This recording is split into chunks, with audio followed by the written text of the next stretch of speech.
सकाळी उठले, आंघोळ बिंघोळ केले ह्या थंड अशा वातावरणात आणि आपला म्हटला जरा दाखवूया व्ह्यू कसं असतं. आणि तसंच सस्त्या आयफोनात दाखवले जरा चेहरो आरशातनं. तसंच गेले कॉलेजात नाही गेले दुपारी 11:15 आणि तसंच कपडे बिपडे बदलले. आता काहीतरी खाऊया. तसंच मित्राचा फोन येलो की आज गणेश जयंती आता जाऊया गणेश मंदिरात. तसे ते दोघजण इले तयारी बियारी केली आणि मी आपलं त्यांच्या अंगडा गेले गणेश मंदिरात.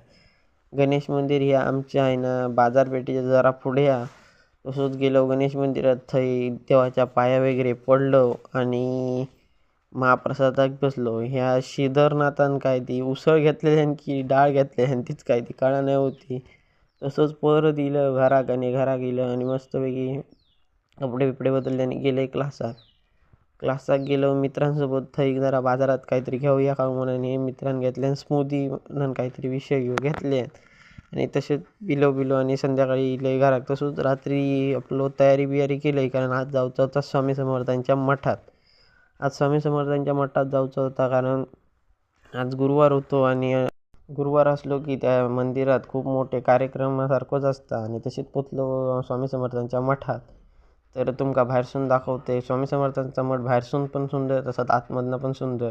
आम्ही पण दर्शन घेतलं म्हटलं तुमका पण दर्शन होऊ कसं आहे म्हणून बारकोसं एक व्हिडिओ काढून घेतलं आणि आरती वगैरे झाली. आणि तसेच महाप्रसादालाच खूपच लाईन होती. तसं महाप्रसाद घेतलो आणि सगळेजण बसलो मित्र एकत्र जेवलो बिवलो आणि सगळे सुटलो घराक येऊ. आजचं जर तुमका ब्लॉग आवडलो असा तर नक्की लाईक आणि कमेंटनी फॉलो करून सांगा आणि आजचं ब्लॉग कसं झालं तो नक्की सांगून जावा.